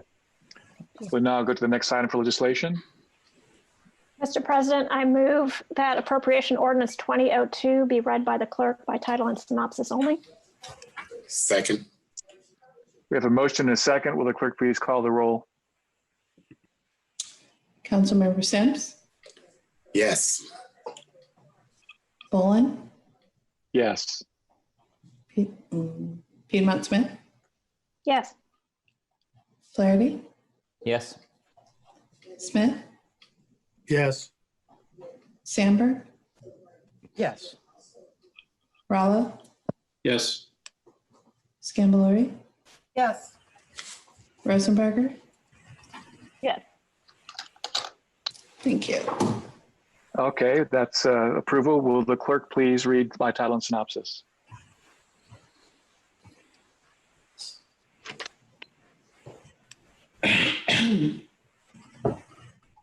Appropriation Ordinance 2002 to specially appropriate from the local income tax, special distribution fund, motor vehicle highway fund, motor vehicle highway restricted fund, and cumulative capital development fund expenditures not otherwise appropriated. The synopsis is as follows. This ordinance appropriates an additional $900,000 from the local income tax special distribution fund, transfers $1,731,205 from the motor vehicle highway fund to the restricted motor vehicle highway fund, and transfers $386,000 from classification 2 supplies to classification 4 capital outlays in the cumulative capital development fund. The appropriation of the $900,000 will be used for part of the NDOT local match for the Sarah Road multi-use path and intersection improvement project. The transfer of $386,000 will be used for the College Mall Road paving project. The transfer of $1,731,205 from the MVH to the MVH restricted fund is the result of a state examiner directive which implements House Enrolled Act 1002, 2017 and House Enrolled Act 1290, 2018. These acts restrict local use of at least 50% of the distributions from the state motor vehicle account for the construction, reconstruction, and preservation of highways. The state examiner directive requires counties, cities, and towns to create this new MVH restricted subfund to better manage an account of these statutorily restricted funds. The Transportation Committee recommendation was due pass 2-1-1. Thank you. Madam Parliamentarian. Oh, I'm sorry. You need to move to adopt. I move that appropriation. Yes. I move that appropriation ordinance 2002 be adopted. Second. We have a motion and a second. Here to present. Who is here to present 2002? Mr. Jeff Underwood, City Controller, who has been unmuted and then remuted again. Can we unmute him one more time? Or is he going to have to do semaphore? There we go. Mr. Underwood. I believe there is a committee report on this one as well before I present. All right. Well, then we'll go to the committee report. The chair is Kate Rosenbarger. Ms. Rosenbarger, would you please present the report on Appropriation Ordinance 2002? Sure, thank you. So the Transportation Committee had its first meeting last Wednesday. I think it was a big hit. And we discussed this appropriation ordinance. So it has been summarized, and I think it's best for me to explain our discussion by the different projects instead of by the different funds. So the first project that we talked about was the Stair Road multi-use path and intersection improvement project. That's appropriating about $900,000 from the LIT to do a match with an NDOT grant. For this one, committee members asked questions about the funding. So whether this special distribution fund was a one-time event or if we'll be able to look at using money from this again in the future, whether we might have access to these funds in the future. Sorry, I just said that. And then whether interest accrued from this fund can be used for other types of projects. Anybody on the committee can correct me if you think I'm getting this wrong. What we learned there is you have to use the interest accrued for the same type of projects that are allowed under the grant and the fund. So we would have to stick to that.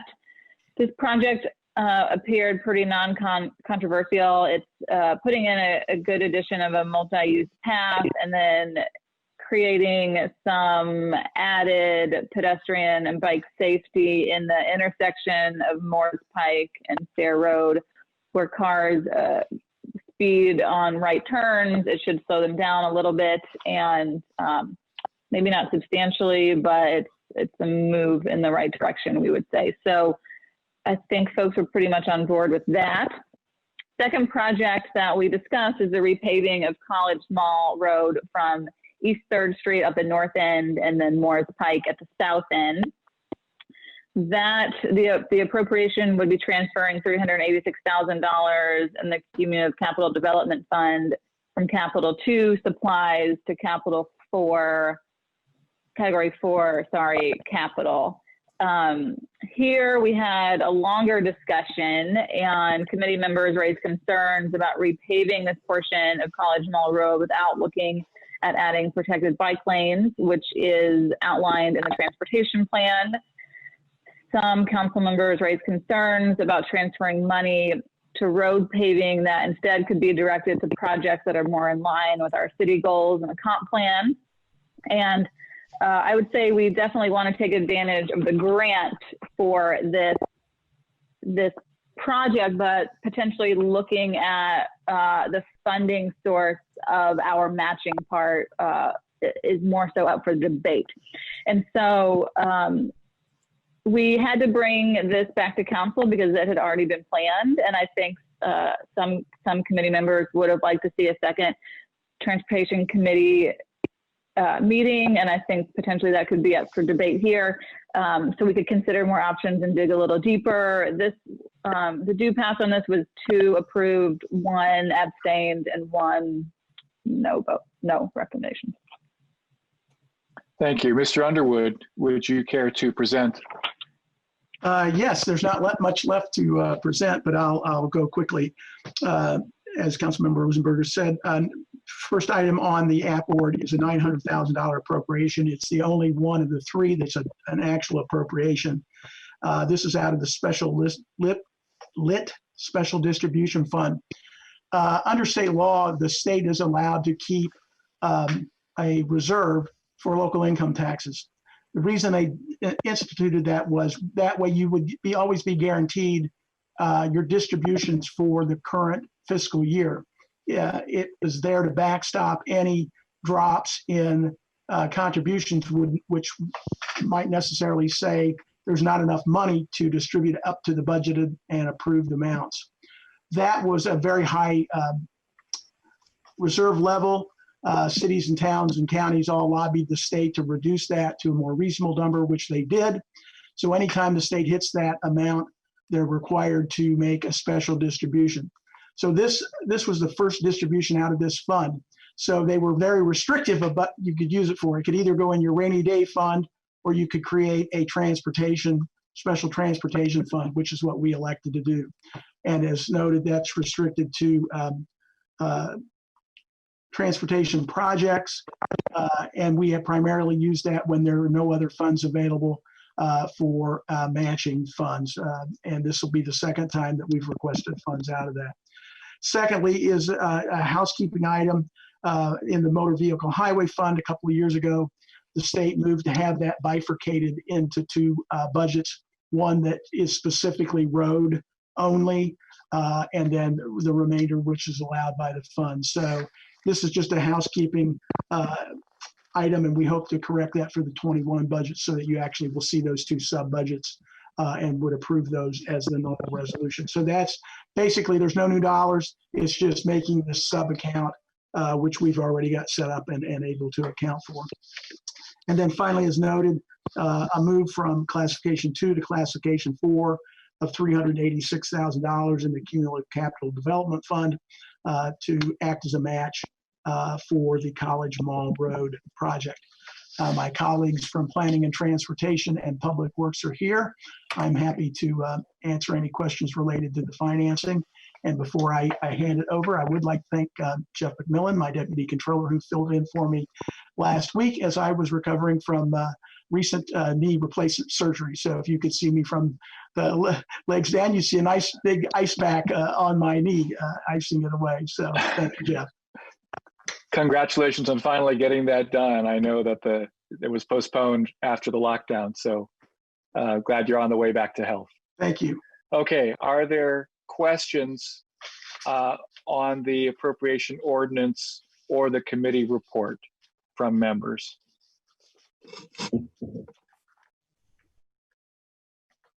No questions. All right, Councilmember Piedmont-Smith. Yes, my question is about the use of the Cumulative Capital Development Fund for the match for $386,000 for the College Mall Road repaving. I'm wondering why the match wasn't taken from the regular repaving budget of the city, but rather is being sought from the CUMCAP fund.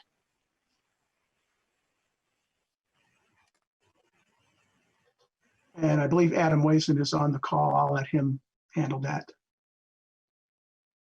Hello, Mr. Wason. Can we unmute him? There we go. Yep. Hey, folks. So this was the main reason to choose this fund for our match was the availability of funds. These funds are reserved for supply lines, so the purchase of salt, concrete, asphalt for projects. With our very, very mild winter, and I can cite some stats here. In 2019, in the 2018-2019 winter season, we had used 3,461 tons of salt product to treat our roads. In our 2019-2020 winter season, we only used 1,600 tons of salt. So we had a much greater availability of funds in this fund to transfer, and that's where we felt most comfortable to make this match.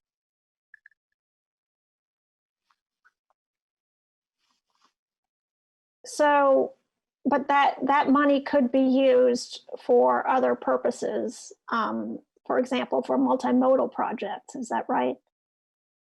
It could be used for a number of purchases. It could be used for a number of things. The main component is that we're seeking a transfer of these funds from a supply line to a service capital line, where we can use these funds for the contracted services of the repaving project, the pavement maintenance project.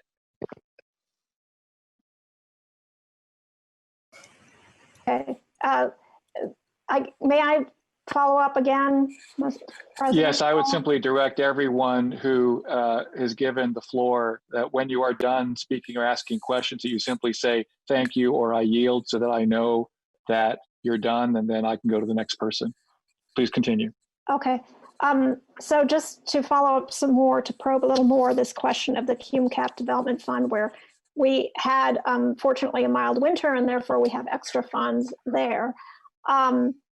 That money could be used for, I guess I'm wondering, given our transportations plan's emphasis on multimodal projects, I wonder why, when we had this extra money, we didn't think of implementing some multimodal bicycle pedestrian improvements instead of using it for road improvements.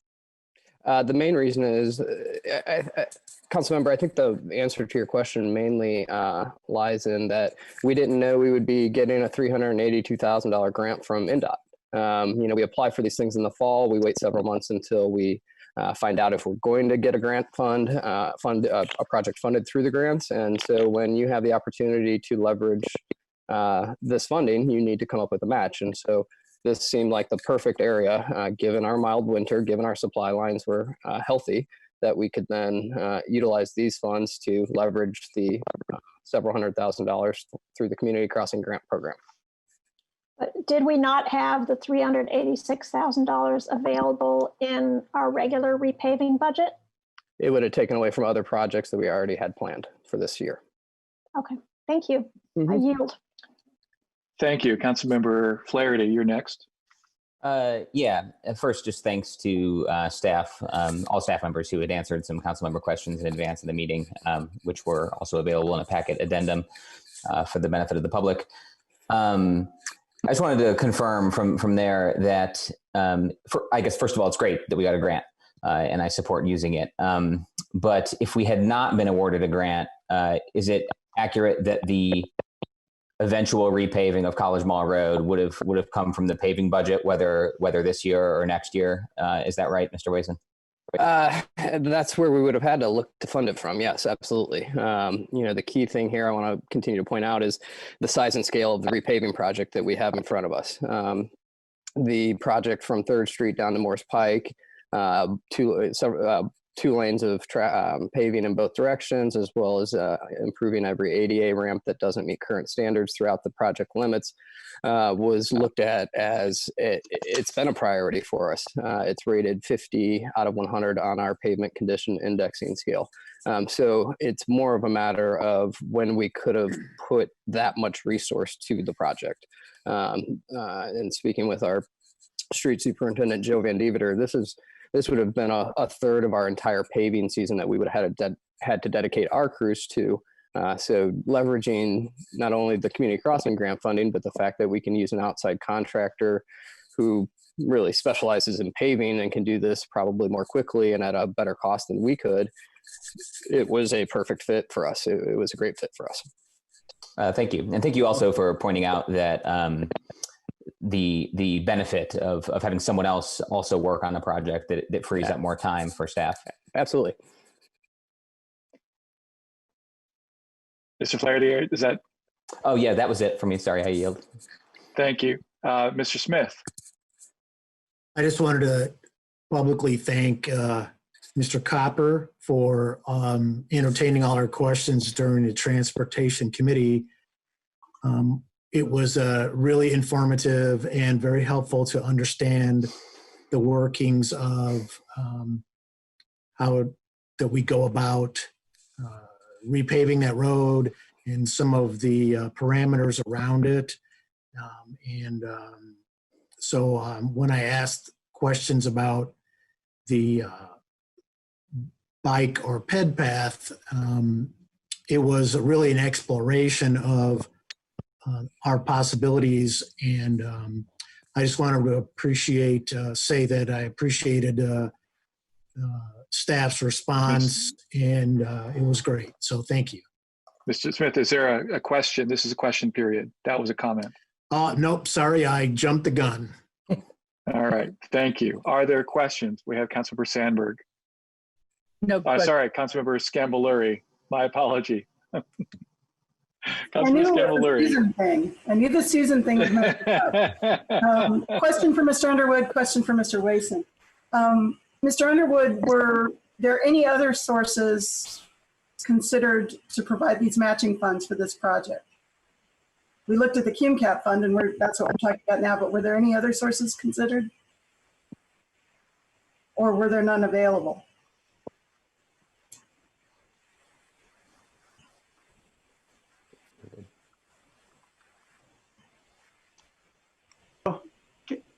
Yes. Can you hear me now? Yes, thank you. We typically work with the departments and allow them under the funds under their control to look for matching grant funds. In this case, they went with the Cumulative Capital Development Fund. The backup would have been the Special Lit Fund. Those are the only two that we had currently this early in the year that we might have been able to take the funds out of. And we've been trying to on the Special Lit distribution is really save that for the bigger match programs that we have. So this tended to fall to the smaller end of the scale. So we went with the CCD. Great, and that was my next question. Thank you. And Mr. Wason, there you are. Just to check my understanding of this, are we expanding this road? Are we widening it? Or are we simply maintaining a road that we already have? So this is a pavement maintenance project. So this is not a redesign. This is not a major overhaul of the road. This is simply pavement maintenance. So we will mill off an inch or an inch and a half of the old pavement that is original to the late 1990s College Mall Road project. We are thrilled it's lasted 20 years. Pavement usually only lasts about 15 to 17. So no, this is just pavement maintenance, much different than a whole road redesign. When you do mill and repave, you are required to bring up to standard all of the ADA ramps that are adjacent to the project. So I believe we'll get 20 or 21 new ADA ramps as well with the project. Okay. And aside from the ADA ramps, if I'm understanding correctly, it sounds like nothing is necessarily changing about the road. Are we doing anything that would preclude the addition of multimodal paths later on if we decided we wanted to do that? No, that certainly can be considered. That can certainly be studied. That can certainly be something we look forward to in the future. If whether it's protected bike lanes, striped bike lanes, this doesn't preclude us from any of that. Okay, thank you. Mm-hmm. Councilmember Rosenbarger, and then Councilmember Rallo. Hi, thank you. I do want to echo just thanks to everyone for applying to these grants. It's obviously great to get matching dollars to do projects that we need to do.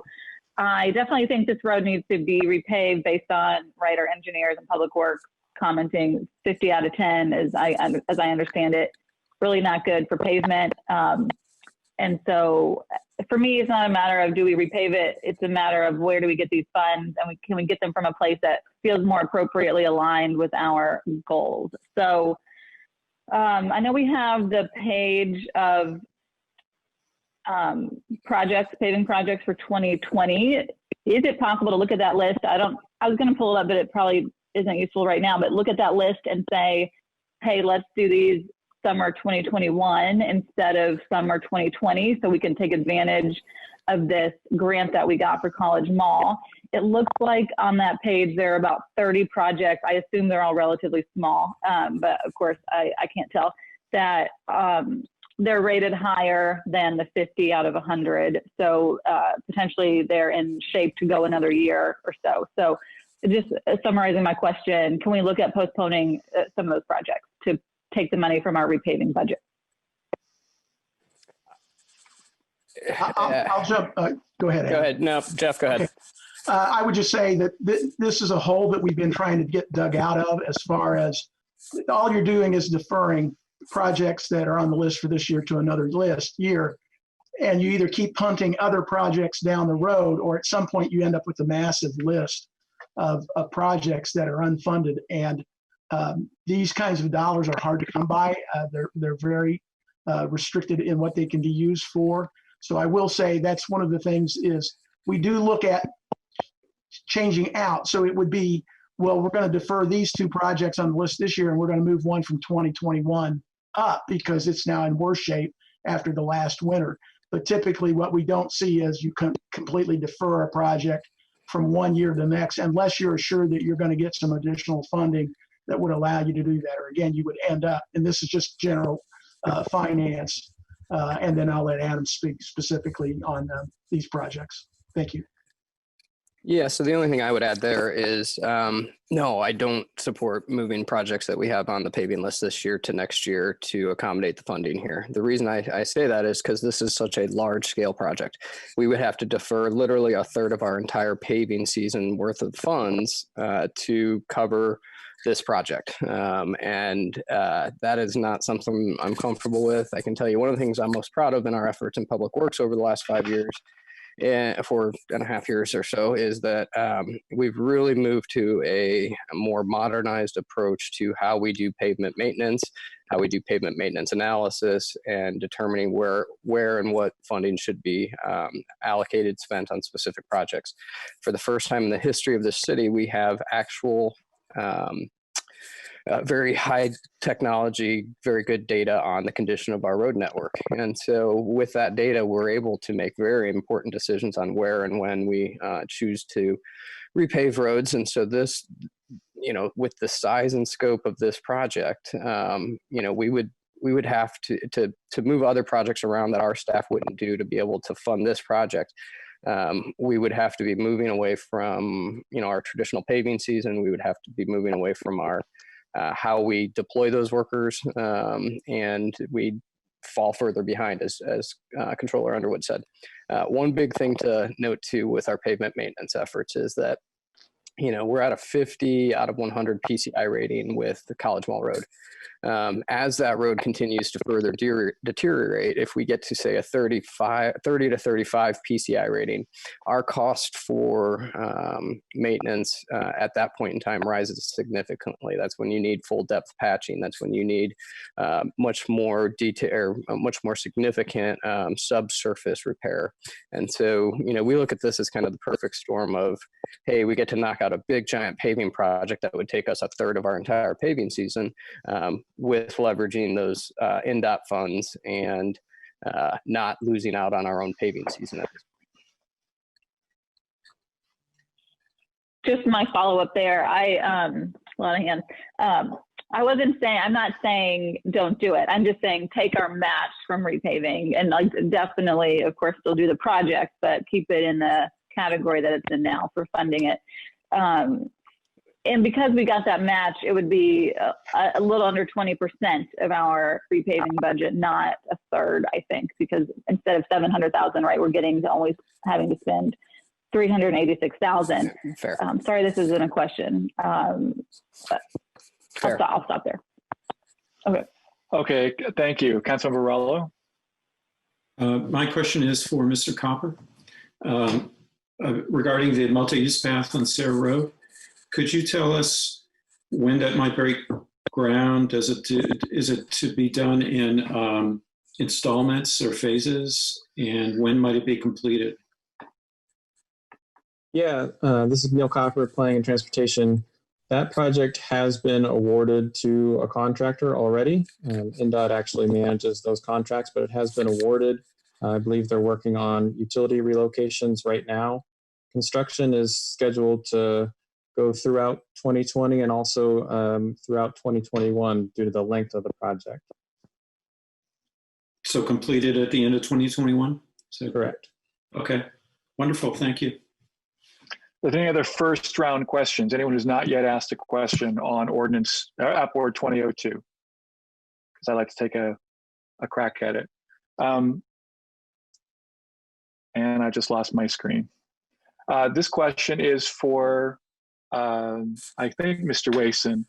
So I have on my screen the 2020 City of Bloomington paving schedule, and there are some 268 records in it. There's a long list of projects, and I want to say I'm reading it correctly, but one thing I don't see on the schedule is College Mall Road.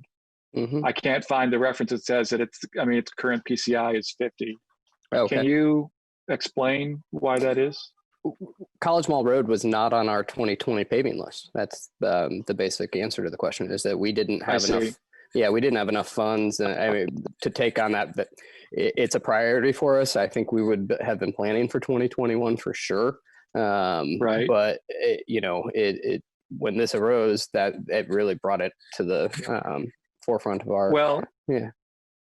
Okay. Well, I mean, so meanwhile, I see on the list for 2020, these are, in other words, you're saying that everything on this list is going to get addressed this year.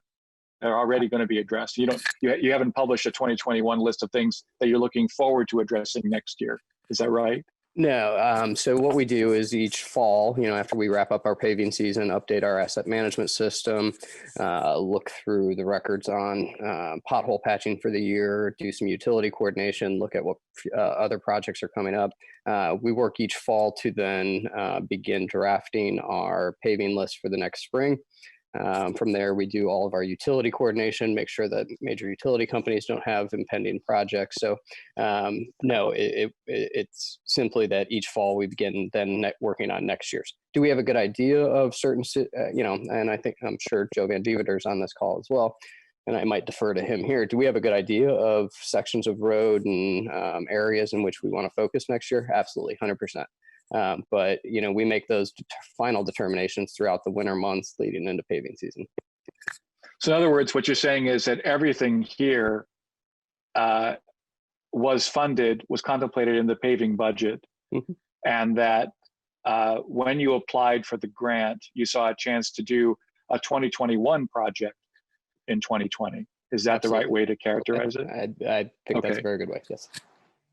So now on this list, I also note that there are some streets, I mean, the majority of them are at worse than 50% or 50 PCI out of 100. Like I see, it's hard to read because the route isn't mentioned, but the description, East Moores Pike to East Breckenmore Drive is rated 8 out of 100. So I'm surprised that that's not a dirt road by now, or like a giant pothole at 8. But there's also a few projects that are well above 50. But so again, these are all already funded. They're contemplated in this year's budget. Now, what I'm trying to understand, I was going to ask why didn't you defer some of those to next year, but I think I understand it now. When do you compile the list of next year's projects? Late fall and throughout the winter months as we coordinate with all the other utility companies and different development projects coming on board. Okay. I'll have more questions, but I'm going to yield to the next round of questions. Is there a second round of questions from members? I see Councilmember Piedmont Smith and then Councilmember Flaherty. Yes, I wanted to ask about, since we're talking about sources of funds to to match the community crossings grant from the state for College Mall Road resurfacing. I wanted to ask about the 2020 supplemental lit distribution from the state that we heard about, or I read about in the Herald Times last week, that the county has been discussing. Mr. Underwood, do you have any update on that and how much money the city might be getting? I do. We just got distribution today. So I had my deputy go out and check and see if we had that, because as you know, on May 8th, they released the county by county list, which was about $5.3 million for Monroe County. Of that, we will receive a total of $1,778,285. 325,000 of that will go to our public safety lit, so our police and fire department. So we'll be able to fund additional items from that, and that leaves 1.453 million that will come back into the city's general fund. As I noted, the appropriation for the match was that from a special lit fund. That was the only time, that very first distribution of excess lit was when they put restrictions on it. Now the restrictions are it has to go back into the fund that it would normally be appropriated from. And in this case, it is public safety lit and the city's general fund. In order to use those funds, we would have to appropriate, the administration would have to prepare appropriation ordinance in cooperation with the city council and bring that forward. I would say at this time, given the current fiscal times that we're in, that I doubt that we would have any reason to come forward with spending that money until fall or as a part of, I doubt that the budget will be early enough for us to know unless it's to backstop a perceived drop in what the lit allocations will be for the next year. And quite frankly, I think that's where it'll be, where we would allocate that to, is to backstop any significant drop in lit funding for the 2021 budget. That's the second largest significant funding source for the city's general fund, which is about $36 million total for the budget. You said 36 million? 46 million is the general fund budget, yeah. Oh, I'm sorry, but how much comes from lit usually? Let's see, let me hang on. I think I've got that, maybe.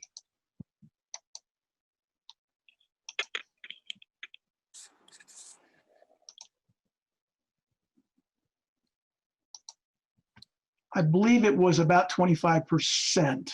It's in that range. I'd have to double check. Because I know between property taxes and the lit for the general fund, it's around 80%. Okay, thank you. That's good news. Very good news. Thank you. I'll go to Councilmember Flaherty.